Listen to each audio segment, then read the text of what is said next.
आज हम डिस्कस कर रहे हैं वही अपना न्यू टॉपिक जिसका नाम है अवकलनीयता या डिफरेंशियबिलिटी। ओके, तो हम इसमें बेसिकली क्या पढ़ेंगे, जैसे आपने कंटिन्यूटी पढ़ी थी और बीच बीच में कंटिन्यूटी जब मैं पढ़ाता रहा था तो मैंने आपको डिफरेंशियबिलिटी के बारे में थोड़ा थोड़ा आइडिया दिया था। मैंने बताया था शार्पनेस नहीं होनी चाहिए। शार्पनेस का मीनिंग क्या था वहां पे मैंने इतना बता के आगे बढ़ गया था कि अगर कोई कर्व है उसके अंदर शार्पनेस अगर आ जाएगी तो वो डिफरेंशियबल नहीं होगा। इतना हमने डिस्कस कर लिया था। किया था नहीं किया था कंटिन्यूटी के साथ साथ जब मैंने उसमें इंट्रो दिया था उसके बारे में। आज हम डिफरेंशियबिलिटी से पहले अगर मैं डिफरेंशिएशन की बात करूं, डिफरेंशियबिलिटी है तो डिफरेंशिएशन क्या होता है? डिफरेंशिएशन का मतलब होता है डिफरेंस करना। जैसे मैं हूं, मेरा डिफरेंस कर दोगे, दो पार्ट्स में मुझे अलग अलग कर दोगे ना, इस तरीके से किसी भी चीज को डिफरेंस करना मतलब सेपरेट करना, एक तरीके से बोल सकते हैं हम। अलग अलग करना, छोटे छोटे पार्ट में अलग अलग कर देना, उसको बोलते हैं डिफरेंशिएशन। ठीक है, इतना क्लियर है डिफरेंशिएशन का मतलब। अपकलन, अपकलन की बात कर रहा हूं। ठीक है, इसके बाद आप पढ़ोगे समाकलन। समाकलन मतलब इंटीग्रेशन, उसको इंटीग्रेट करते हैं, उसको जोड़ते हैं। तो डिफरेंशिएशन का मतलब अलग करना और इंटीग्रेशन का मतलब जोड़ देना। जैसे कोई वॉल है, कोई दीवार है, ठीक है, दीवार के अंदर जो एक ईंट होगी, एक छोटी ईंट, एक छोटी ईंट जो होगी वो किसको रिप्रेजेंट करेगी? डिफरेंशिएशन को। और पूरी दीवार किसको रिप्रेजेंट करेगी? इंटीग्रेशन को। एक एग्जांपल दे दिया मैंने समझाने के लिए। बाकी जैसे जैसे आगे बढ़ेगा टॉपिक और बताते चलेंगे। क्लियर हो गया एक आइडिया? समझ में आ रही बात? ठीक है। अब बात करूं मैं अपकलनीयता की या अपकलज की। तो अगर मैं अपकलज ज्यादा बेहतर रहेगा कहना। अपकलज क्या होता है? जैसे कि आपने पढ़ा होगा स्लोप के बारे में, कोई जानता है? स्लोप, प्रवणता। स्ट्रेट लाइन में पढ़ा होगा आपने स्लोप, झुकाव, किसी लाइन का झुकाव। अब यहां पे जैसे मैं कह रहा हूं, जैसे कोई ये इधर देखो, अगर मैं ये कोई कर्व है इस तरीके से, ये इसका कॉर्नर बन गया, बन गया नहीं? ये अगर देखा जाए तो कंटिन्यूस तो है ये, बट डिफरेंशियबल नहीं है। क्यों? क्योंकि शार्पनेस आ गई यहां पे इसमें। समझ में आती है बात? जब भी शार्पनेस आ जाता है तो डिफरेंशियबल नहीं होता है, बट कंटिन्यूस तो है ही। बात समझ में आ रही है? चलो, अब ये शार्पनेस से क्या पता चलता है भैया कि शार्पनेस से हमारी डिफरेंशियबिलिटी क्यों कैंसिल हो जाती है? क्या मतलब है इससे? तो इससे पहले आपको समझना पड़ेगा कि स्लोप क्या होती है। स्लोप के बारे में अगर मैं बताऊं, जैसे कोई कर्व है, ध्यान दो, ये वाई एक्सेस हो गया और ये आपका एक्स एक्सेस हो गया। ठीक है, ये होगा इस टाइप से कोई कर्व बना दी। ठीक है, अब मैंने क्या बोला, ये यहां पे कोई पॉइंट है P point, this P point. ठीक है, इस पॉइंट से मैंने एक स्पर्श रेखा बनाई। जो स्पर्श रेखा का मतलब ऐसा देखा जाए तो अगर मैं बोलूं, अगर टेक्निकल भाषा में बोलूं कि डिफरेंशियबिलिटी का क्या मतलब है, तो यूनिक टेंजेंट होती है। क्या होती है? Unique tangent. अब वो टेंजेंट क्या होती है? उसको आप बोलते हो स्पर्श रेखा। इस टेंजेंट को हिंदी में क्या बोलते हैं? स्पर्श रेखा। तो स्पर्श रेखा का क्या मतलब है? जो कर्व को किसी एक पॉइंट पर टच करके जाए, एक ही हो, एक से ज्यादा ना हो, तो वो यूनिक हो जाएगी। यूनिक का मतलब एक पॉइंट से एक ही स्पर्श रेखा जानी चाहिए, तो उसको क्या बोलेंगे हम? टेंजेंट बोलेंगे। आ रही बस समझ में? क्लियर है इतना?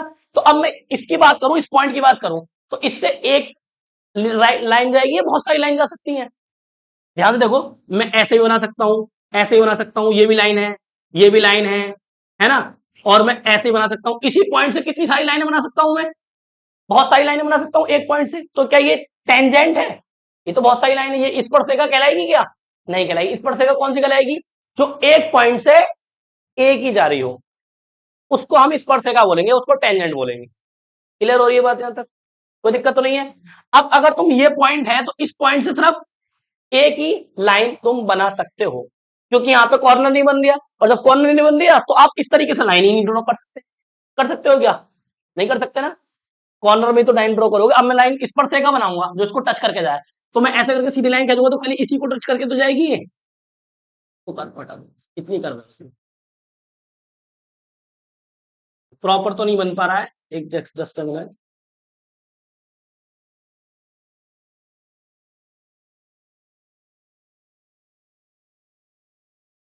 इस तरीके से, ठीक है, ये कोई कर्व है हमारी। तो इस तरीके से ये इसी पॉइंट को टच करके गई, पी पॉइंट। तो ये क्या कहलाएगी हमारी? ये अभी झुकाव कहलाएगा, झुकाव। इसको झुकाव बोलेंगे। ये टेंजेंट कब बनेगी? जब ये एक्स एक्सिस के साथ क्या बना देगी? Angle theta. एक्स एक्सिस के साथ क्या बनाएगी? Angle theta. तो अब ये जाना पहचाना नहीं लग रहा? आपने 11वीं क्लास में पढ़ा होगा कि एक्स एक्सिस के साथ हम जो झुकाव निकालते हैं, है ना, इसी को हम क्या बोलते हैं, प्रवणता बोलते हैं। अगर इसके साथ क्या लिख दो, टेन थीटा, अगर टेन थीटा निकालते हैं हम, समझ में आती है बात। तो इसी को क्या बोलते हैं हम, डीवाई अपॉन डीएक्स, यही तो होती है डिफरेंशियबिलिटी, इसी को हम डिफरेंशियल बोलते हैं, डीवाई अपॉन डीएक्स। आ रही है बात समझ में। तो कहने का मतलब जो भी कर्व होगा उसके साथ अगर आपने टेंजेंट बना दी, एक ही लाइन जा रही हो और उससे ज्यादा लाइन नहीं जा रही हो, तो वहां से जो निकलता है उसी को बोलते हैं डीवाई अपॉन डीएक्स, या स्लोप। स्लोप ही क्या होती है हमारी, स्लोप जो होता है उसी को क्या बोलते हैं हम, डिफरेंशियल, मतलब डीवाई अपॉन डीएक्स बोलते हैं स्लोप को ही। ठीक है, तो ये अलग नहीं है, ये आप पहले ही पढ़ के आ चुके हो किसके अंदर, स्ट्रेट लाइन चैप्टर था क्लास 11, वहां पे बहुत ज्यादा डिटेल में बताई जाती है बातें ये। बट मैंने यहाँ पे क्या बताया आपको, ये नॉर्मल फर्दर मैंने बता दिया आपको किस किस तरीके से चीजें हो रही है। ठीक है, अब ये क्यों नहीं है यहाँ पे, अगर आप ध्यान से देखो तो इस वाली कर्व के अंदर आप ध्यान से देखो तो बहुत सारी लाइंस जा रही हैं, तो यहाँ पे हम कोई एक यूनिक टेंजेंट नहीं बना सकते। जब एक बार में एक ही लाइन जाएगी तो फिर वो कहीं ना कहीं एक्स एक्सिस पे वो कुछ ना कुछ एंगल जरूर बनाएगी। बात समझ में आ रही है। अब ऐसा भी हो सकता है, देखो जैसे ये इस तरीके से कोई कर्व है, यहां मैंने पॉइंट ले लिया, तो अगर मैं इसको बनाऊंगा तो देखो इस तरीके से तो बनेगी लाइन, ये गई टेंजेंट, तो ये बना रही है ना, बना रही है एंगल इसके साथ। अरे बात समझ में आ रही है। तो एक्स एक्सिस को कहीं ना कहीं तो कट करेगी वो, वहीं से उसका एंगल बना लेंगे, निकाल लेंगे। उसी को क्या बोल देंगे हम, डीवाई अपॉन डीएक्स। कितना क्लियर हुआ, डीवाई अपॉन डीएक्स होता क्या है, डीवाई अपॉन डीएक्स स्लोप को ही हम क्या बोलते हैं, डीवाई अपॉन डीएक्स। स्लोप क्या होती है अभी, स्लोप आप जो कर्व है उसको, उस पे एक पॉइंट लो, उस पे एक स्ट्रेट लाइन बनाओ, सीधी रेखा बनाओ, वो एक ही होनी चाहिए। वो रेखा कैसी होनी चाहिए, एक बार में एक ही लाइन जानी चाहिए, इतनी बात होगी। और एंटी क्लॉकवाइज एक्स एक्सिस के साथ क्या ले लो, टेन थीटा ले लो, तो वो क्या कहलाएगी, हमारी स्लोप कहलाएगी। और स्लोप को ही हम क्या बोलते हैं, डीवाई अपॉन डीएक्स।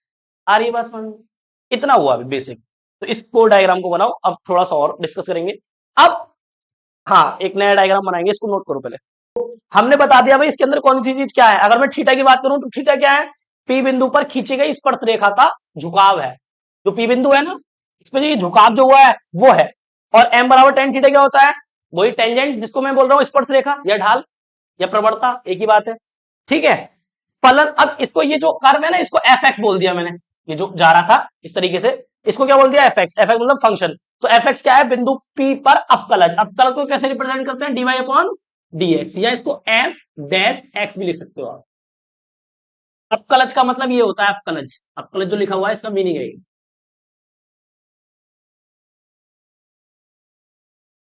बताएगा कोई बच्चा, क्यों भाई, हम आपसे पूछें कि अगर आपको दो पॉइंट पता है, कितने पॉइंट पता है, दो पॉइंट, और उन दो पॉइंटों की आपको ये निकालनी है, स्पर्श रेखा की प्रवणता निकालनी है। क्या निकालनी है, स्पर्श रेखा की प्रवणता, मतलब आपको आ, ढाल निकालनी है।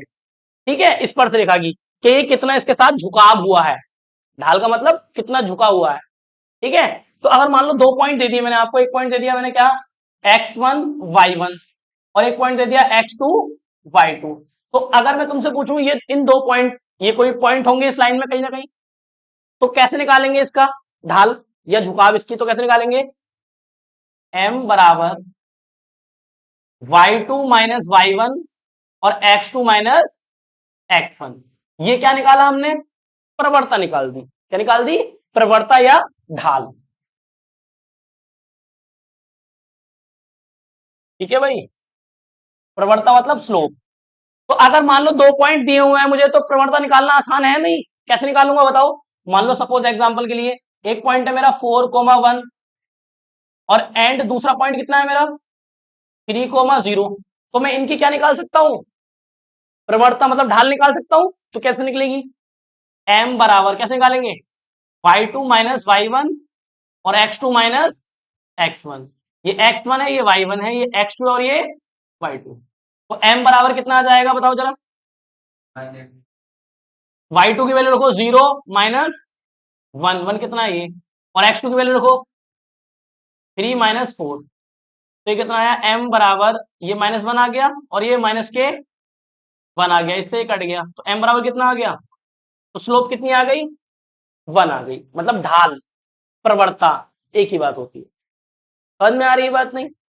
तो अगर मैं बात करूं किसकी, कि स्लोप क्या होती है, तो ये बातें तीनों एक ही है। देखो m बराबर dy अपॉन dx लिख दो या tan थीटा लिख दो, ये सब एक ही चीज है। तीनों बातें ही क्या है, बराबर है। आती है बात समझ में? क्लियर है इतना? हाँ, इसको नोट कर लो, हम एक आर्टिकल कराएंगे उसमें फॉर्मूले का यूज होगा इस वाले का। ठीक है, किस तरीके से करना है।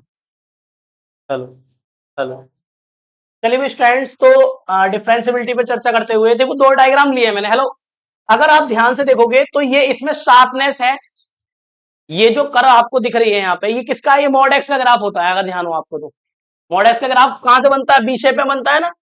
तो अगर आप ध्यान से देखो तो यहाँ पे एक लाइन ये भी जा रही है, एक लाइन ये भी जा रही है, दो लाइन हो गई। जबकि कॉर्नर पे कितनी बहुत सारी लाइन बन सकती है। और डिफरेंशियबिलिटी बोलता है कि एक ही लाइन होनी चाहिए। और क्या होती है डिफरेंशियबिलिटी, यूनिक टेंजेंट हो। यूनिक टेंजेंट का मतलब एक ही रेखा होनी चाहिए। हाँ, कहने का मतलब ये है, सिंपल। ठीक है, तो अब यहाँ पे जा रही है दो, और भी बना सकते हो आप इधर उधर से। तो इस वजह से नॉट डिफरेंशिबल है, इतनी बात क्लियर है। बट कंटिन्यूस तो है, ये कंटिन्यूस है, आप अब जानते हो ये कंटिन्यूस तो है, हम प्रूफ करके आए हैं इसको। इतनी बात क्लियर है। अगर मैं इसकी बात करूं तो ये कंटिन्यू नहीं है, यहाँ पे ब्रेक हो गया है, देखो ब्रेक हो गया, नहीं हो गया। अगर मैं इस पॉइंट पे बात करूं डिफरेंशियबिलिटी की, तो इस पे बहुत सारी लाइनें जाएंगी, नहीं जाएंगी, तो ये इसलिए डिफरेंशिबल भी नहीं है, और ये कंटिन्यूस भी नहीं है इस पॉइंट पर। इतनी बात क्लियर होती है। अगर मैंने कोई कर्व बना दी, ध्यान से देखो ये, तो ये कहीं पे इसमें नॉच वगैरह बन रहा है क्या, शार्पनेस आ रही है इसमें, नहीं आ रही, ये डिफरेंशिबल है। और ये जो अगर कोई चीज डिफरेंशिबल होती है तो वो कंटिन्यूस भी होती है, ये बात आपको पता होनी चाहिए कि अगर कोई चीज डिफरेंशिबल है तो इसका मतलब क्या हो गया, वो कंटिन्यूस भी होगी। बट अगर कोई चीज कंटिन्यूस है तो वो डिफरेंशिबल हो भी सकती है और नहीं भी हो सकती। बट अगर डिफरेंशिबल है तो ये पक्का पता है वो कंटिन्यूस है। इतनी बात क्लियर होती है। ठीक, अब आते हैं कुछ हम, जैसे हमने आपको बता कंटिन्यूटी में हमने क्या किस किस तरीके से हम कोई क्वेश्चन होता था, कोई फंक्शन होता था, उसका हम चेक करते थे वो कंटिन्यूस है या नहीं। तो क्या करते थे, ग्राफ बनाते थे। हर क्वेश्चन का तो हम ग्राफ बना भी नहीं सकते, छोटे मोटे क्वेश्चन को चलो बना देंगे तो पता चल जाएगा। बट हमने वहां से एक मेथड अप्रोच पकड़ी थी, क्या, उसके लेफ्ट में उसके राइट में और फंक्शन पे चेक कर लो।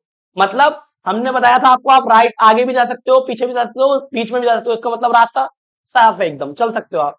इसका मतलब continuous, left hand limit right hand limit, उस पॉइंट पे वैल्यू अगर तीनों बराबर आ जाती है तो वो कंटिन्यूस हो जाता है। अब कर आप कोई भी फंक्शन दे दो, हम उसको ग्राफ आता हो या ना आता हो, हम उसकी कंटिन्यूटी पे डिस्कस कर सकते हैं या नहीं। हमारे पास एक रूल आ गया है कि हम लेफ्ट हैंड और राइट हैंड फंक्शन पे वैल्यू निकाल के बता देंगे कि कंटिन्यूस है या नहीं, चाहे ग्राफ पता हो या ना पता हो। इतनी बात क्लियर है। ठीक है, उसी प्रकार से हम, जैसे कंटिन्यूटी का फॉर्मूला था, उसी प्रकार से डिफरेंशियबिलिटी का भी एक फॉर्मूला है। तो उसको हम ड्राइव कर रहे हैं कि वो फॉर्मूला बना कैसे, आया कैसे। फिर उस फॉर्मूले को लगाएंगे क्वेश्चंस में और डिफरेंशियबिलिटी चेक करेंगे। लेफ्ट हैंड डिफरेंशियबिलिटी और राइट हैंड डिफरेंशियबिलिटी अगर बराबर आ जाती है तो इसका मतलब वो जो आपका फंक्शन है वो डिफरेंशियबल होगा। समझ में आती है इतनी बात? चलिए, अब इधर देखो ध्यान से, मैंने एक कर्व लिया है, ये कर्व इस तरीके से जा रहा है। ठीक है, ये कर्व है, समझ सपोज करो y बराबर एफ एक्स का। ठीक, इतनी बात क्लियर है। कोई भी कर्व रैंडम ले लिया मैंने, ऐसे ही बना दिया है। ठीक है, अब एक बात बताओ, ये तीनों मैंने एक पॉइंट ले लिया, इसको ले लो, चलो क्यू पॉइंट है, ये कोई क्यू पॉइंट है, पी है और ये आर है। मैं अगर इस पी पॉइंट की बात करना चाहूं तो ये क्या है, एक्स एक्सिस है। तो एक्स एक्सिस पे मैंने मान लो सी ले लिया, क्या ले लिया, सी। अगर तुम एक्स की जगह पे, जैसे वाई बराबर ये क्या है, एफ एक्स है, एक्स की वैल्यू मैंने क्या ले ली, सी ले ली, तो एफ एक्स तो इसमें रखोगे फंक्शन में तो कितना आएगा भाई, एफ सी आएगा, नहीं आएगा? अरे बोलो, जब आप एक्स की वैल्यू सी लोगे, सी कोई भी नंबर हो सकता है, ऐसे एक रैंडम आर्टिकल प्रूफ कर रहे हैं तो जनरल बात करते हैं हम, कोई पर्टिकुलर नंबर पर बात नहीं करेंगे, दो ले लो भैया, चार ले लो, ऐसे थोड़ी लेंगे, कोई भी नंबर हो सकता है। ऐसी बात क्लियर हो रही है। तो अब मैंने एक्स की वैल्यू अगर सी ली तो वाई की वैल्यू कितनी आई, तो ये तो एक्स की वैल्यू है तो वाई कहां मिलेगा, यही तो होगा भाई। तो यहां क्या लिखूंगा फिर मैं, एफ सी लिखूंगा या ना? अरे बोलो, y की वैल्यू c है ना, एफ सी, y की वैल्यू तो लिखते हैं यहाँ पे, तो y है कितना, एफ सी। आती इतनी बात समझ में, कोई दिक्कत तो नहीं इसमें। अगर x की वैल्यू c है तो y की वैल्यू क्या आएगी, एफ सी आएगी। तो ये पॉइंट भी बता सकते हो आप, नहीं पहले क्या आता है x और दूसरा y, तो x की वैल्यू कितनी है, तो y की वैल्यू कितनी है, एफ सी। बहुत बढ़िया, इसमें किसी को कोई डाउट इस पॉइंट में, पी पॉइंट कैसे निकाला समझ में आता है? ठीक है, अब कहोगे भैया ये डिस्टेंस क्यों लिया आपने, मैंने इस पॉइंट के जस्ट पीछे चेक करने की कोशिश करी है, पॉइंट के जस्ट पीछे। डायग्राम में बड़ा बड़ा दिख रहा है, बहुत बड़ी डिस्टेंस है, बट थोड़े से पीछे ही चेक करा है मैंने। ठीक है, तो ये जो डिस्टेंस है ना, जैसे हम कंटिन्यूटी में कर रहे थे, लेफ्ट में चेक कर रहे थे, राइट में चेक कर रहे थे, आ रही बात समझ में? लेफ्ट और राइट कंटिन्यूटी में चेक करते हैं ना, left hand limit, right hand limit. इसमें क्या कर रहे हैं, मैं इसके लेफ्ट में जा रहा हूं, तो ये क्या है, यहां से यहां तक डिस्टेंस मैंने मान ली बहुत छोटी डिस्टेंस है। कितनी है? एच। मतलब सी पी के थोड़े से पीछे आया, और वो डिस्टेंस कितनी है? एच। और एच किसको अप्रोच करेगा? बहुत छोटी डिस्टेंस है, बहुत ना के बराबर। ठीक है, तो ये आ गई है। तो अगर मैं आपसे पूछूं भाई, चलो यहां तक क्लियर है, पीछे गया हूं और इसमें थोड़े से आगे गया हूं, मतलब ये डिस्टेंस उतनी है जितनी ये है, दिख रही होगी थोड़ी बड़ी, बट आप प्रॉपर बना लेना। ठीक है, जितनी डिस्टेंस है उतनी ही है। अब सी के पीछे गया, तो इस सी से मतलब मैं पीछे गया हूं, तो क्या होगा, वैल्यू बढ़ेगी। अगर मान लो ये पूरा सी है, यहां से यहां तक पूरा, यहां से यहां तक क्या है, ये सी है। तो अगर मैं तुमसे इतनी वैल्यू पूछूं, इतनी, तो कितनी बताओगे तुम? इतनी, खाली इतनी वैल्यू कितनी हो गई? ये एच है, यहां से यहां तक एच है। अरे ध्यान दो, डिस्टेंस है आपकी सी, ये सी है पूरी डिस्टेंस, और ये मान लो ए है, ये आपका बी है, और यहाँ पे कोई पॉइंट है पी, ये है एच तुम्हारा। तो ये डिस्टेंस कितनी बची? पूरे में से इतना घटा दोगे ना, घटा दोगे, तो ये जो डिस्टेंस आ जाएगी कितनी आएगी? सी माइनस। आती है बात समझ में? ऐसे अगली वाली, आगे वाली डिस्टेंस कितनी आ जाएगी? ये वाली, ये जो डिस्टेंस है ये कितनी आ जाएगी? सी प्लस, अरे आगे की बात कर रहे हैं ना, सी में ये जितना आगे बढ़े हैं उतना ऐड हो जाएगा ना। ध्यान दो, ये यहां तक सी था, अब ये डिस्टेंस बढ़ गई आगे एच, तो सी में थोड़ा सा बढ़ा, कितना बढ़ा? एच बढ़ गया, तो सी प्लस एच हो गया। अरे क्लियर है? ये स्टेप समझ में आता है? अब मेरी बात सुनो, अब ये एक्स की, यहां सी था तो यहां कितना मिला? एक्स की वैल्यू क्या ली? सी, तो एफ एक्स मिल गया। अब एक्स की वैल्यू कितनी है? एक्स की जगह पे कितना रख दूं? सी माइनस एच, तो वाई कितना मिलेगा? F C minus H. तो ये वाला मिल गया मुझे पॉइंट, सी माइनस एच। आती है बात समझ में? ऐसे ही ये वाला पॉइंट एक्स बराबर कितना रख दिया मैंने? सी प्लस एच, तो कितना मिलेगा भाई मुझे? F C plus H. तो ये पॉइंट कौन सा है भाई? इसके सामने ही आएगा, एफ सी प्लस एच। इतनी बात समझ में आती है सर बच्चे को? कोई दिक्कत इसमें? आ रहा है विरोध समझ में? ये डिस्टेंस भी समझ में आ गई ना कैसे लिए? बेसिक फंडामेंटल है, इतना तो तुम फिजिक्स में भी करते हो क्या? अरे कुछ ना है, इतना समझ में आया भाई? चलो, अब एक बात बताओ, जैसे आपने इसका पॉइंट लिखवाया था, ये पॉइंट लिखवाया था, ये वाला पॉइंट बता दो कितना होगा आर, बता दो मुझे। एक्स की वैल्यू कितनी है? C plus H. तो एफ एक्स की वैल्यू कितनी है? F C plus. आती है बात समझ में भाई? क्लियर है इतना? ये वाला पॉइंट बता दो मुझे, ये वाला, ये क्यू जो पॉइंट है इसका नाम बताओ क्या होगा? सी माइनस एच और कोमा एफ सी माइनस, ये पॉइंट ये होंगे। यहां तक समझ में आता है? ठीक है, अगर मैं आपसे पूछूं भाई, अगर एक बात बताओ, ये जो डिस्टेंस, अगर मैं ये जो डिस्टेंस है बहुत छोटी डिस्टेंस है, ये जीरो को अप्रोच कर रही है, तो अगर मैं इस डिस्टेंस को कम करता जाऊं, कम करता जाऊं, तो ये जो क्यू है वो कहां चला जाएगा? पी के पास ही आ जाएगा ना। अगर मैं इस लाइन को एक सेकंड, ये लाइन ऐसे दिख रही है, ये सीधी लाइन खींची है मैंने, ये गैप दिख रहा है बीच में, ऐसी यहां पे सीधी लाइन खींची है, गैप दिख रहा है बीच में। ठीक है, अब ये बताओ, अगर मैं टेंजेंट बनाऊं, टेंजेंट बनाऊं, मतलब स्पर्श रेखा खींचूं, तो देखो अलग अलग हो जाएगी, इसके लिए अलग हो जाएगी, मतलब एक सेम ही स्पर्श रेखा नहीं आएगी, अलग अलग ही तो आएगी। इसके लिए कुछ और आएगी, इसकी इस पॉइंट के लिए कुछ और आएगी, अलग अलग आएंगी नहीं। यहां से खींचोगे तो ऐसे जाएगी, यहां से खींचोगे तो ऐसे आएगी, तो दो आ गई स्पर्श रेखा, तो यूनिक थोड़ी हो जाएगी टेंजेंट। हमें क्या करना है, टेंजेंट को यूनिक करना है। मैंने क्या करा, इस एच की वैल्यू को कम करता चला गया, बहुत धीरे धीरे कम करा, ऐसे ही इस वाली एच की वैल्यू को भी कम कर दिया, तो ये कुछ टाइम बाद जब बहुत छोटी हो जाएगी वैल्यू, तो ये जो लाइन जो दिख रही है आपको अलग अलग, वो यही इसी पॉइंट पे आ जाएगी। बताओ, ये जो क्यू पॉइंट है वो कहां मिल जाएगा? पी पे आ जाएगा। ऐसे ही वो आर पॉइंट कहां पे आ जाएगा? पी पे आ जाएगा, दोनों पॉइंट पी पे आ जाएंगे ना। तो ये जो अलग अलग दिख रही थी टेंजेंट, वो एक ही पॉइंट पे आ जाएंगी ना। जैसे सपोज करो, ये तुम्हारा क्यू था, ये तुम्हारा बीच में पी था, ये तुम्हारा आर था, मैं ये डिस्टेंस जो एच है इसको कम करता जा रहा हूं, तो कुछ टाइम ऐसा आएगा कि ये जो पी है, यहां पी होगा, फिर जस्ट इसके बराबर में क्यू होगा, जस्ट इसके बराबर में आर होगा। तो ये पूरा दिखेगा तो पॉइंट ही दिखेगा, फिर एक ही बार में एक ही टेंजेंट जाएगी यहां से। आ रही है बात समझ में? अरे क्लियर हो रही है? जब मैं ये डिस्टेंस बेटा कम करता जाऊंगा कम करता जाऊंगा कम करता जाऊंगा, तो ये थोड़ी देर बाद पी क्यू के पास तो पहुंच जाएगा कुछ टाइम बाद। ऐसे ये वाला आर भी कहां पहुंच जाएगा? पी के पास पहुंच जाएगा। तो ये जब दिखेंगे तो तुम्हें ये सब ओवरलैप कर जाएंगे, एक ही जगह दिखेंगे। फिर जो टेंजेंट है वो अलग अलग नहीं जाएंगे, वो एक ही पॉइंट से जाएंगे। आ रही है बात समझ में? क्या? अरे ये बस एक सेकंड। तो ये जो है ना, ये दोनों एक ही टेंजेंट पे आएंगे ना आएंगे? ध्यान दो भाई। अब एक बात बताओ जरा मुझे, अगर मैं आपसे पूछूं, ध्यान दो, ये कब होगा, ऐसा काम कब होगा? जब एच की वैल्यू आप जीरो लोगे तभी तो बन पाएगी आपकी यूनिक टेंजेंट। जब एच की वैल्यू लिमिटिंग वैल्यू जीरो लोगे, जीरो को अप्रोच करेगी, तब वो लिमिटिंग, ये जो पी पॉइंट है वो क्यू पे आ जाएगा, और जो आर पॉइंट है वो भी पी पे आ जाएगा, एक पॉइंट बन जाएगा, फिर आप यूनिक टेंजेंट बना लोगे। तो इसका मतलब आप इधर ये लेफ्ट है इधर राइट। अब मैं आपसे पूछता हूँ पी क्यू की टेंजेंट बताओ, पी क्यू की ढाल बताओ, क्या बताओ? पी क्यू की ढाल। तो पी क्यू क्या है तुम्हारा? ये आएगा पी क्यू, एक पॉइंट ये आएगा, एक पॉइंट ये आएगा। फॉर्मूला पता है हमें क्या होता है? y2 माइनस y1 अपॉन में x2 माइनस x1। तो पी क्यू की कितनी आ जाएगी ढाल, प्रवणता कितनी आ जाएगी पी क्यू की, बताओ जरा। ये पहला x1, ये y1, ये x2, ये y2, बताओ कितनी आएगी? y2 कितना है? F C minus y1, F C minus है बेटा ये।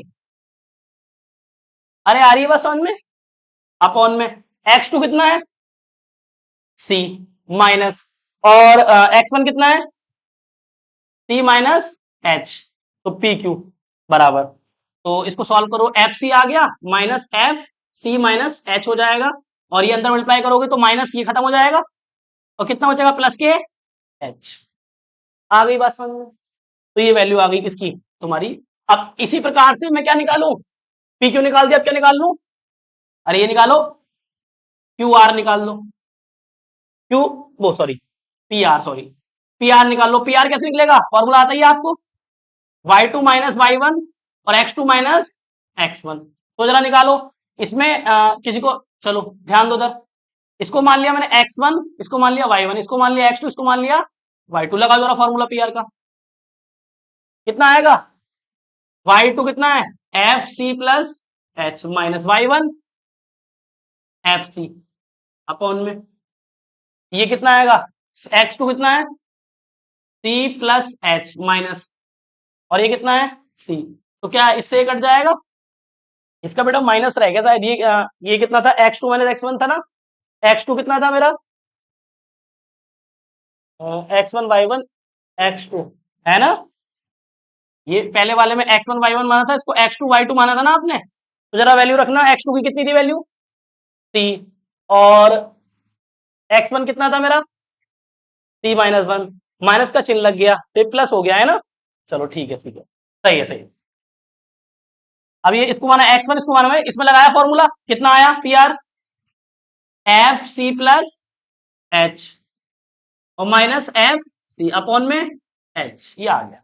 ठीक है, अगर देखो मैं क्या कर रहा हूं, इसको इसमें से माइनस का चिन्ह कॉमन ले लूं तो दोनों सेम ही हो जाएगा।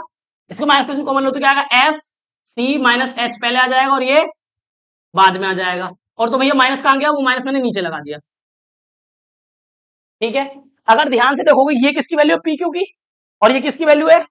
पी आर की। मतलब ये लेफ्ट वाली है और ये राइट वाली है। तो ध्यान से इधर देखो जरा, अगर मैं लिमिटिंग वैल्यू ले लू किसकी, पहले लेफ्ट हैंड लिमिट क्या आएगी? लेफ्ट हैंड लिमिट, लिमिट, अब लिमिट चलेगी या डिफरेंशियबिलिटी चलेगी? लेफ्ट हैंड डिफरेंशियबिलिटी आएगी।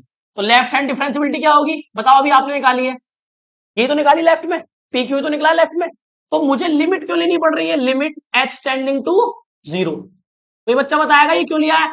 ताकि पी पॉइंट किस पे, क्यू पॉइंट किस पे आ जाए? पी पे आ जाए, और फिर यूनिक टेंजेंट बन जाए। यूनिक टेंजेंट बनेगी तभी तो डिफरेंशियल होगा। अरे बात समझ में आ रही है? तो मैंने क्या करा, लिमिट इसलिए ले ली इसमें ताकि ये पी, ये जो क्यू है वो पी पे आ जाए और एक ही पॉइंट बन जाए। ऐसे ही मैं राइट हैंड में भी लिमिट लूंगा, और जो आर जो है वो किस पे आ जाए? पी पे आ जाए, तो एक पॉइंट बन जाएगा, और एक पॉइंट से फिर एक ही टेंजेंट जाएगी तो यूनिक बन जाएगी, तो भी डिफरेंशियल हो जाएगा। आई बात समझ में थोड़ी थोड़ी? चलिए, तो अब बाकी ये फॉर्मूला ये आएगा आपके पास, क्या? एफ सी माइनस एच और माइनस के एफ सी और डिवाइड में माइनस के एच। ये तो आ गई आपकी लेफ्ट हैंड डिफरेंसिबिलिटी। और राइट हैंड डिफरेंसिबिलिटी क्या होगी बताओ? राइट हैंड डिफरेंसिबिलिटी वो क्या होगी? क्या लेंगे? Limit H tending to zero, क्या आएगा? एफ सी प्लस एच और माइनस एफ सी अपॉन में एच। देखो माइनस किसको डिनोट कर रहा है? लेफ्ट को बता रहा है, माइनस कैसे आया ना, और प्लस आ रहा है एच में, तो ये किसको डिनोट कर रहा है कि राइट की वैल्यू ली है आपने। इससे भी पता चलता है, और वैसे आपने लिखा भी है। तो अगर आपकी राइट हैंड डिफरेंसिबिलिटी बराबर किसके आ जाए? लेफ्ट हैंड डिफरेंसिबिलिटी के, तो कैसी बनेगी टेंजेंट फिर? अगर आपकी right hand differentiability left hand differentiability के बराबर आ जाए तो टेंजेंट कैसी बनेगी फिर? यूनिक बनेगी ना, एक ही टेंजेंट बनेगी, क्योंकि क्यू पॉइंट पी पे आ गया और आर पॉइंट भी पी पे आ गया, तो सिर्फ एक ही पॉइंट बनेगा। ये था तुम्हारा पी, यहां पे था तुम्हारा क्यू, यहां पे था तुम्हारा आर। तुमने क्या करा, ये जो डिस्टेंस थी बीच में इसको कम करते गए, तो तुम्हें क्या दिखेगा? ये जो पी है ना, और यहीं पे क्या आ जाएगा? आर क्यू आ जाएगा, और यहीं पे क्या आ जाएगा? आर। तो टेंजेंट जब बनाओगे आप इस पॉइंट से, तो यूनिक टेंजेंट बनेगी। यूनिक टेंजेंट का मतलब वो हमारी डिफरेंसिबिलिटी को डिनोट करती है। इसका मतलब अगर आप कुछ, अब एक बच्चा बताया कोई, हम इस पे पॉइंट पे क्यों नहीं चेक कर रहे? पॉइंट पे, क्योंकि इसमें पॉइंट की दिक्कत नहीं है, पॉइंट से तो टेंजेंट जाती है निकल के, पॉइंट पे चेक करने की जरूरत थोड़ी है। पॉइंट से तो जाएगी टेंजेंट, जैसे राइट हैंड और लेफ्ट हैंड डिफरेंसिबिलिटी में, और पॉइंट पे भी तो चेक करते थे ना कंटिन्यूटी में। इसमें पॉइंट पे चेक करने की जरूरत नहीं है, हमारी पॉइंट से ही जाएगी टेंजेंट, तो पॉइंट पे चेक करने की जरूरत नहीं होती है।